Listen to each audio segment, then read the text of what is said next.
Majuto ya Jack. Jack alizaliwa katika kijiji kidogo kiitwacho Mwandiga, pembezoni mwa ziwa Tanganyika. Alikuwa mtoto wa pekee kwa mama yake, Bi Mariam, mjane aliyekuwa akihangaika kila siku kuuza mboga sokoni ili kuhakikisha mwanawe hapungukiwi na chochote. Alimlea kwa adabu, upendo na maadili. Hakuwahi kumkosea hata siku moja, na kila jioni walikuwa wakisali pamoja, huku mama yake akimwombea maisha mema ya baadaye.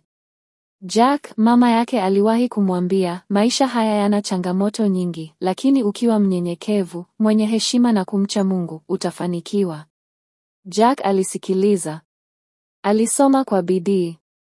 Kila mtihani alifanya vizuri, kila mwalimu alimpenda, na hata majirani walimtazama kama tumaini la kijiji.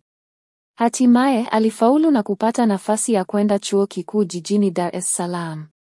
Bi Mariam aliuza shamba la familia ili kumpatia nauli, ada ya mwanzo na mahitaji mengine. Hakutaka mwanawe akose kitu. Miezi iligeuka miaka. Jack alisoma shahada ya uhasibu na biashara. Alifanya vizuri sana, na kabla hajamaliza mwaka wa mwisho, kampuni moja ya kimataifa ilimchukua kama msaidizi wa mhasibu. Alipomaliza chuo, akapanda ngazi haraka kwa sababu ya uwezo wake mkubwa.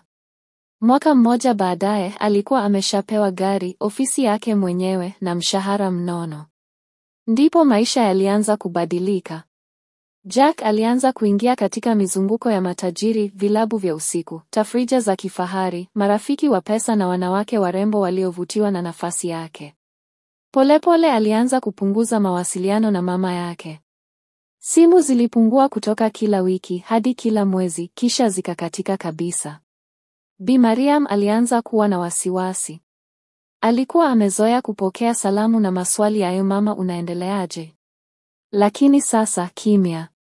Alijaribu kumpigia simu Jack mara kwa mara, lakini mara nyingi hakuipokea.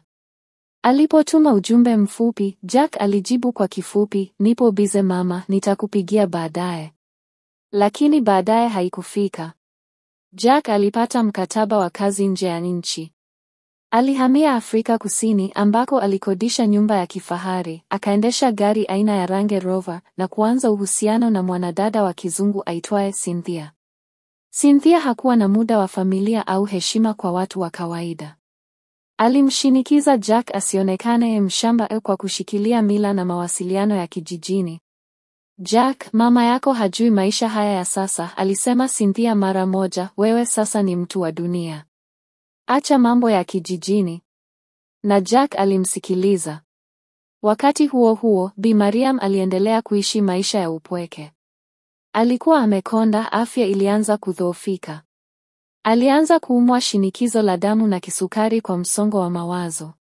Alikuwa anapita kila siku mbele ya nyumba ya jirani yake, akiuliza kama wameona au kusikia habari za Jack kwenye televisheni au redio.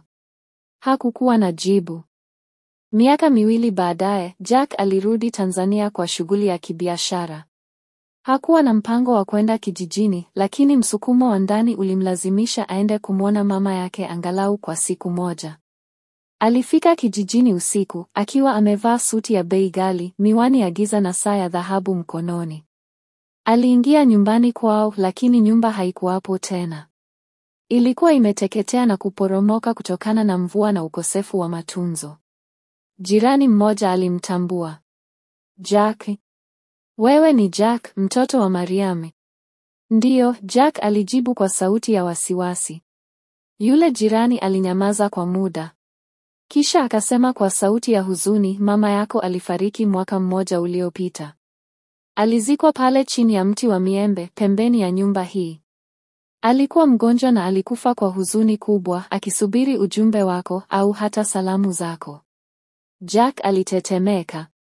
Moyo wake ulipiga kwa kasi. Alitetemeka kama mtu aliyeingizwa ndani ya baridi kali ghafla. Alitembea kwa miguu mpaka kwenye kaburi la mama yake, kaburi lisilo na alama, lenye mchanga mwekundu na maua yaliyokauka. Akapiga magoti. Machozi yakaanza kumwagika bila kuzuia. Alishindwa kusema hata neno moja. Ndani ya moyo wake, milio ya maneno ya mama yake ikarudi kama sauti ya radi, maisha haya yana changamoto, lakini usisahau unakotoka. Aliishi pale kijijini kwa siku 3, akilia kaburini kila asubuhi na jioni. Aliahidi kujenga kaburi rasmi, kujenga nyumba mpya kwa heshima ya mama yake na kusaidia jamii ile aliyotokea. Lakini yote hayo hayangeweza kurudisha aliyepotea. Jack alirudi mjini. Akaanza kubadilika. Aliacha Cynthia, akaachana na anasa, akaanzisha taasisi ya kusaidia wanawake wajane na watoto wa mitaani kwa jina la Mariam Foundation.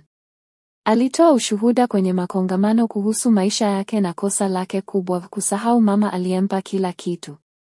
Lakini kila alipokuwa peke yake kwenye giza la usiku, aliendelea kusikia sauti ya mama yake. Jack, mwanangu, ulipofika mbali ulinisahau. Na huo ukawa mwiba wa maisha yake.